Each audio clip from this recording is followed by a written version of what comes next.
Hello friends, welcome to Archana's Delicious Recipes.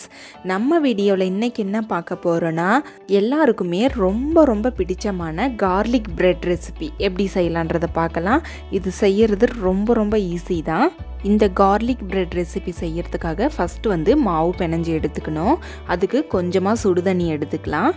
இது ஒரு 1/2 cup அளவு இருக்கும். அதுல 1 டேபிள்ஸ்பூன் அளவு சுகர் சேர்த்துக்கலாம்.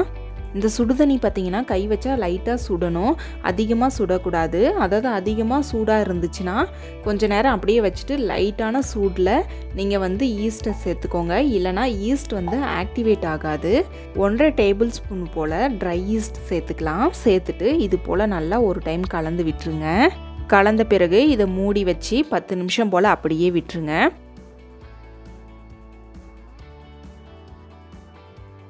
10 நிமிஷத்துக்கு அப்புறம் ஓப்பன் பண்ணி பார்க்கலாம். நம்மளோட ஈஸ்ட் எல்லாமே ரொம்பவே சூப்பராக ஆக்டிவேட் ஆகி வந்திருக்கு. ஆக்டிவேட் ஆனால் இது போல் நொரையாக மேலே பொங்கி வரும். இப்போ நம்ம மாவு பிணைய ஆரம்பிச்சிடலாம். அதுக்கு நம்ம ஒரு பவுலில் 1 கப் அளவு கோதுமை மாவு எடுத்திருக்கோம். அதுக்கு 1/4 டேபிள் ஸ்பூன் போல் உப்பு சேர்த்துக்கலாம். கூடவே 1 டேபிள் ஸ்பூன் அளவு சில்லி ஃப்ளேக்ஸ் சேர்த்துக்கலாம்.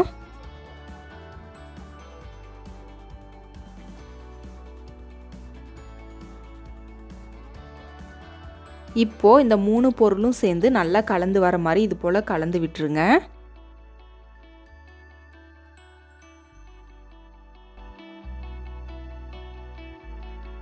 இப்போ நம்ம ஆக்டிவேட் ஆன ஈஸ்ட் தண்ணி எடுத்து இதில் ஊற்றிக்கலாம். ஊற்றிட்டு இது போல் நல்லா கை வச்சு பிசைஞ்சு எடுத்துக்கோங்க. ரொம்ப ஹார்டாக பிசைய வேண்டாம், சாஃப்டாக இருக்கணும். அப்போ தான் நம்மளோட கார்லிக் பிரெட் ரொம்ப சூப்பராக வரும். ஒருவேளை உங்களுக்கு பிசையும் பொழுது தண்ணி பத்தலைன்னா கொஞ்சமாக வார்ம் வாட்டர் சேர்த்துக்கோங்க. சேர்த்துட்டு நல்லா பிணைஞ்சி எடுத்துக்கோங்க. இது போல் நல்லா பிணைஞ்சி எடுத்தாச்சு. இப்போது இந்த அளவுக்கு சாஃப்டாக பிசைஞ்சாச்சு. இது மேலே 1 டேபிள் ஸ்பூன் போல் ஆயில் சேர்த்துக்கலாம். மாவு வறண்டு போகாமல் இருக்கிறதுக்காக நம்ம சேர்க்குறோம். சேர்த்துட்டு இதை எல்லா இடத்துலையும் ஸ்ப்ரெட் பண்ணி விட்டுக்கோங்க.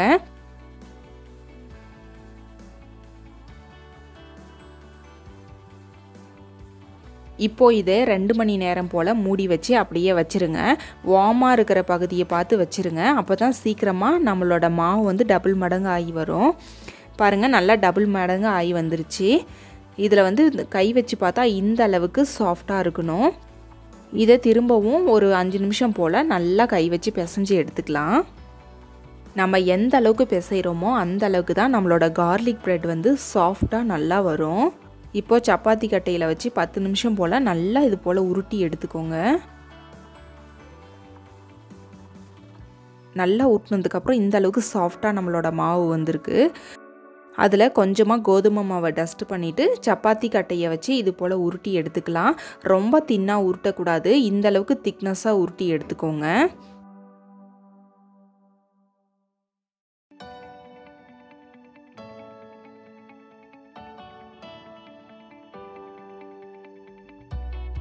இப்போது ப்ரெட்டுக்குள்ளே வைக்கிறதுக்காக 50 கிராம் போல் சால்டட் பட்டர் எடுத்திருக்கோம். கூடவே ஒரு பெரிய சைஸ் பூண்டை தோல் உரிக்காமல் நல்லா வாஷ் பண்ணிவிட்டு நல்லா இடித்து எடுத்து வச்சுருக்குறோம். அதை சேர்த்துக்கலாம்.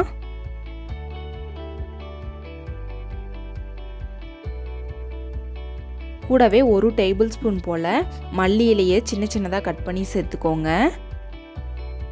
வாசனைக்காக கொஞ்சமாக கஸ்தூரி மெத்தி சேர்த்துக்கலாம். எல்லா பொருளையும் சேர்த்ததுக்கப்புறம் ஸ்பூன் வச்சு இது போல் நல்லா மிக்ஸ் பண்ணி எடுத்துக்கோங்க.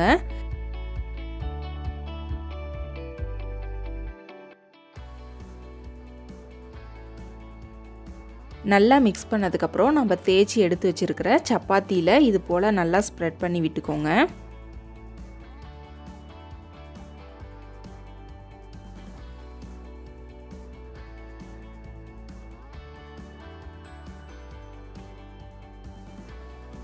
நல்லா ஸ்ப்ரெட் பண்ணதுக்கப்புறம் நம்ம எடுத்து வச்சுருக்கிற 250 கிராம் அளவு சீஸை சேர்த்துக்கலாம். உங்களுக்கு எந்த அளவுக்கு சீஸ் வேணுமோ அந்த அளவுக்கு சேர்த்துக்கோங்க. சீஸ் நிறைய சேர்த்தோம்னா இந்த பிரெட் ரொம்ப டேஸ்ட்டாக இருக்கும். சீஸ் எல்லாம் சேர்த்ததுக்கப்புறம் வேக வச்ச ஸ்வீட் கார்ன் கொஞ்சம் சேர்த்துக்கோங்க. இதில் நீங்கள் விருப்பப்பட்ட கேப்சிகம் கூட சேர்த்துக்கலாம். கேரட், முட்டைக்கோஸ் எல்லாமே சேர்த்துக்கலாம். ரொம்ப சூப்பராக இருக்கும்.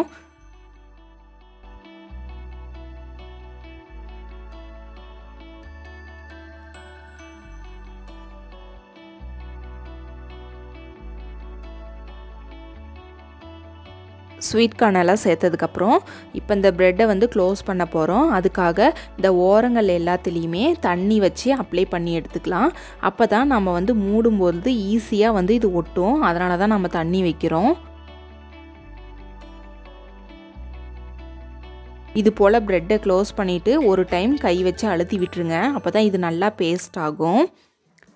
இப்போ இன்னும் கொஞ்சமாக பட்டர் மிக்சர் வச்சுருக்குறோம். அதை வந்து கார்லிக் ப்ரெட்டுக்கு மேலே வந்து அப்ளை பண்ணிக்கலாம்.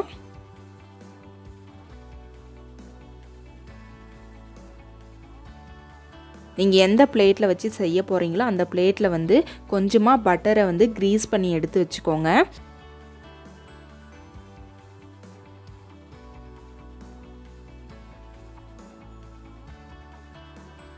அதில் நம்ம செஞ்சு வச்சுருக்கிற கார்லிக் ப்ரெட்டை வச்சுக்கலாம். வச்சுட்டு நைஃப் வச்சு இது போல் கட் பண்ணி எடுத்துக்கோங்க.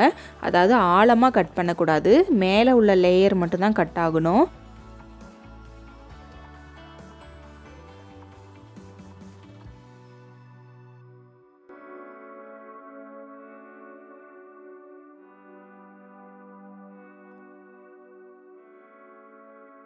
கட் பண்ணதுக்கப்புறம் மேலே கொஞ்சமாக சில்லி ஃப்ளேக்ஸ் சேர்த்துக்கலாம்.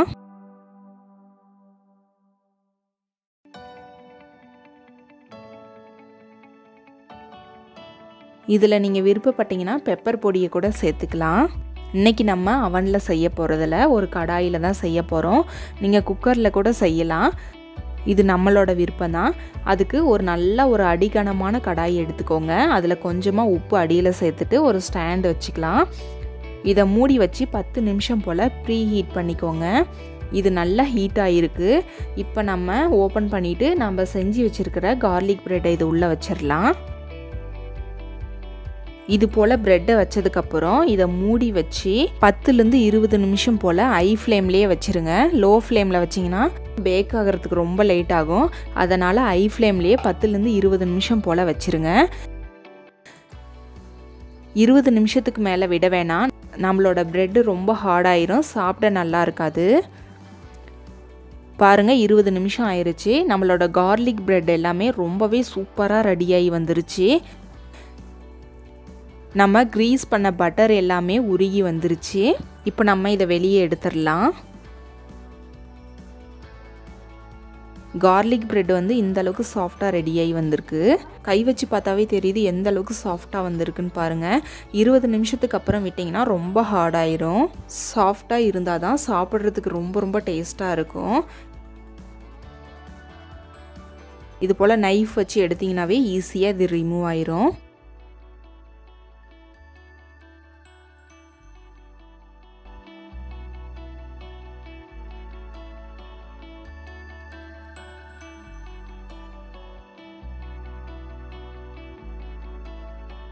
பாருங்கள், நம்மளோட கார்லிக் ப்ரெட் எல்லாமே ரொம்ப சூப்பராக டேஸ்ட்டாக சாஃப்டாக ரெடியாகி வந்திருக்கு. இது கூட சாஸ் வச்சு கூட சாப்பிட்லாம், ரொம்ப டேஸ்ட்டாக இருக்கும். கண்டிப்பாக ஒரு டைம் இதே மெத்தடில் ட்ரை பண்ணுங்கள். ட்ரை பண்ணிவிட்டு எப்படி இருந்துச்சுன்னு உங்களோட ஃபீட்பேக்கை எங்கூட ஷேர் பண்ணுங்கள். உங்களுக்கு இந்த கார்லிக் ப்ரெட் வீடியோ பிடிச்சிருந்தா மறக்காமல் லைக் பண்ணுங்கள், சப்ஸ்கிரைப் பண்ணுங்கள், ஷேர் பண்ணுங்கள்.